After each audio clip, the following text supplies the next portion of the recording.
So I wanted to play my PlayStation 4 recently, and I noticed that my L1 button wasn't working on my Dualshock 4 controller.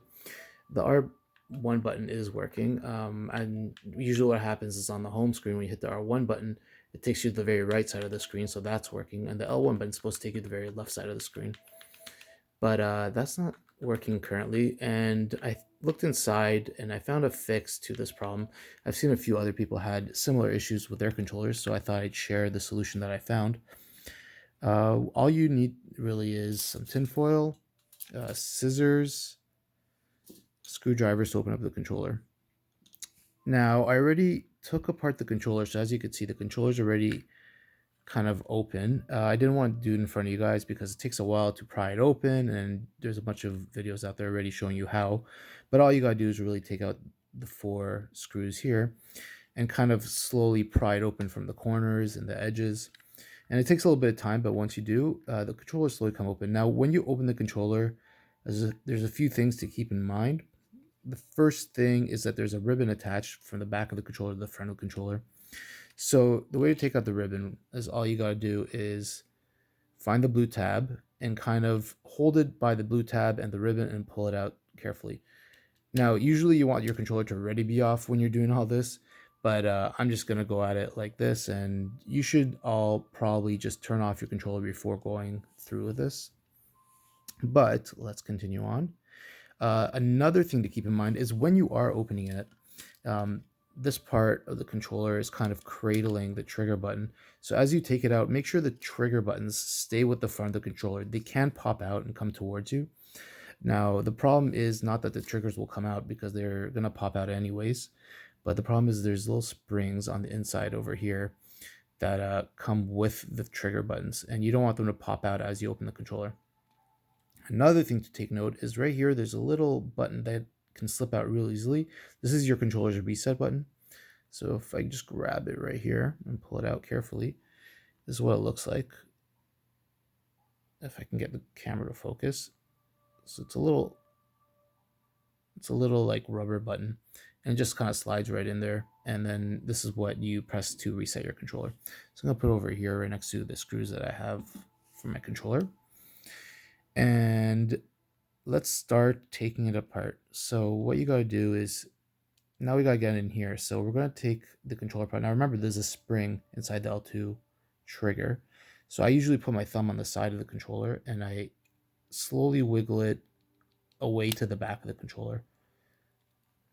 And you gotta put a little bit of pressure, but also be careful not to break anything. So I open it up, and right now my thumb is holding it, but as you could see, if I kind of move over my thumb, there's a little spring attached. So I'm gonna grab that spring and kind of show it to the camera. So it's really small. Losing this is probably super easy. So make sure you don't do that. Sorry that the camera's not really focusing where it should be, but there is a little spring in my hand. I'll put it over here. So the next thing we gotta do is take out the button. So to take out the button, you have to actually pull it upwards from the controller.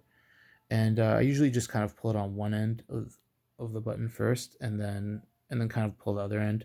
And usually that tends to work pretty well. So also be careful. Do it slowly. Don't put too much pressure on it. You don't want to break anything. There you go. That's out. And that reveals the inside of the controller, and there's a little rubber area for where the push buttons get pushed in. So there's little push buttons all kind of pop them out, and these just slide right out, so it's not bad. And let's just look at it really quick. As you can see, there's like two prongs. They're sticking out the top, and there's like kind of like a little edge flap. So let's just kind of show you guys a little bit better. So when my camera decides it wants to focus on this a little bit better, the two prongs are here. So you gotta believe me, even though the camera's kind of still being blurry. The two prongs are here, and here is the little edge flap. Okay, so now we're inside the controller. Now we gotta make something to kind of help the push buttons make a connection with the button over here. So that's when the tinfoil comes in. Now what we're gonna make, I have a final product over here, but we'll make another one, show you guys how it works. This is the product that we're trying to make, and it's just a little piece of tinfoil, and it kind of looks a bit like a bow tie. So the way we gotta make this is, first we grab tinfoil, and then we cut out a little sliver that's a little bit less than a centimeter.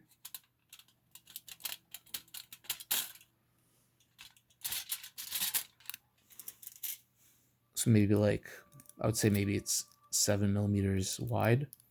But the idea is that this piece right here should be sliding right into this little area right here. So if it's sliding in, you're good to go. So it is sliding in for me, so I'm good.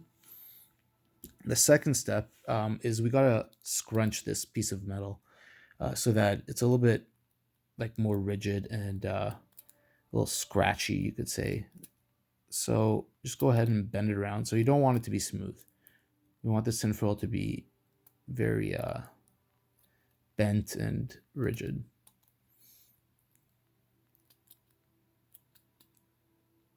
You want a lot of wrinkles on it. So I'm just going to keep doing that for a little bit. And what you want is when you're running your hand across it, or your fingers, you want to feel that it's very rough, almost like sandpaper. And you gotta also be very careful, since it's tinfoil and it rips real easily, that you don't rip the tinfoil when you open it back up.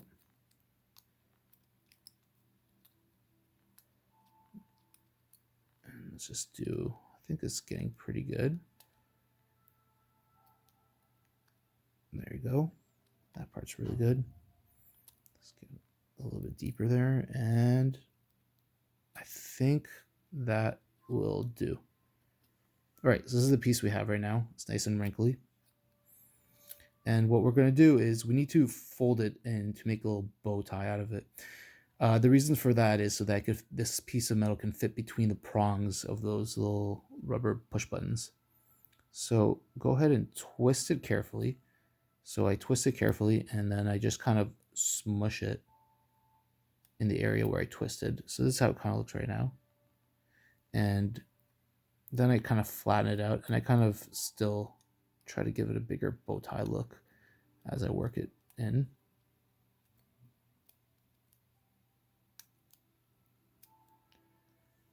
All right, so there you go. So that's what it looks like right now. Now the idea is it's supposed to fit right in here. Oops. Let me go grab, I think I just dropped it right here. So the idea is it's supposed to fit right in this little area between the prongs. So I'm just gonna like shove it in there, and yeah, it fits right in. That's perfect.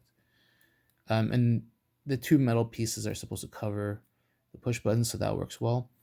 And now what we got to do is cut off the ends. Now the end on this side can stick out. That's not a problem. It's the end on this side that can't, because as you can see, there's a little like nub over here. So this metal has to go with inside the nub. So grab your scissors and make a judgment call to cut it in the right place. And this is what it should look like in the end. See how the metal piece is kind of going inside there? So that's perfect. And the prongs are sticking out.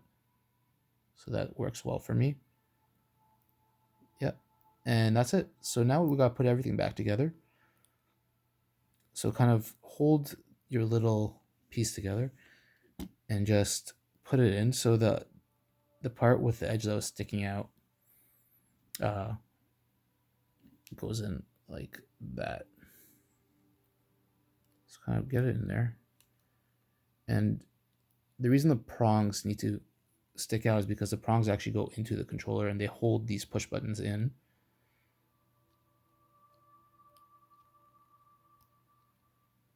And then just kind of play with it until it's in. I think it's good now. Make sure that that flap that you had before is actually wrapped around the controller. This little flap actually goes around a little plastic piece of the controller. And let's start putting things together. Let's start with the button. So the button goes again downwards into the controller. So I'm just gonna kind of place it there. And there's two little like piston thingies on both sides of the button. So make sure those are lined up when you put it in. And there you go. So now the button's in. It should feel clicky once it's in. Let's turn this around. So now it's kind of working. Let's see if it's actually working. So I'm going to point up to the screen. So we got your right button and your left button. So there you go. Fixed. So let's go ahead and put the rest of it together. So remember there's a little spring over here and the trigger. So let's grab that spring. Now the way I do this is I just kind of put the spring on that little area of the trigger where the spring goes and push in the direction that's supposed to kind of spring up.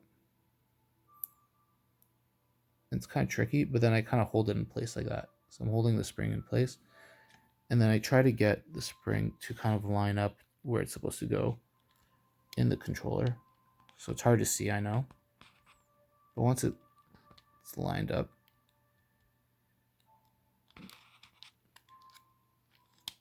then I just kind of give it a good push in so that it snaps back in.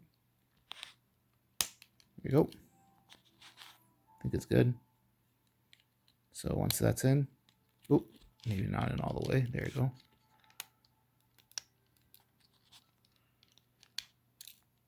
Yeah, maybe I have to do that one more time. So you don't always get it right the first try. Let's try again. So again, the spring goes in there. And you got to kind of hold it together as you plug it in.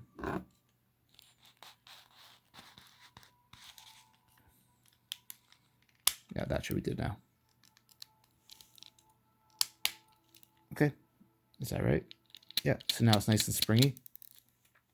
And I guess once you have it in this state, might as well give it another kind of quick test just to make sure that all the buttons are working, right? And yeah, and afterwards, last but not least, don't forget that little reset button that you just kind of have to place in there. You gotta kind of twist the reset button until it kind of falls in, because there are two little nubs on it that kind of need to slide in so that it stays in. And put the back on, and you're good to go. So oh yeah, don't forget also, I almost forgot, you gotta plug in that ribbon as well. So when you plug in the ribbon, just kind of make sure you find where those little pins are and line them up with the pins inside so that they go this way. And you can use that little blue tab to help you plug it back in. Oh, might be a little more effort than I thought originally. There it is. Yeah, and then you gotta just kind of put it back in and close it shut, and then you're good to go. Hope this helped you guys out and maybe saves you a little bit of money, because these things are not cheap. Take care.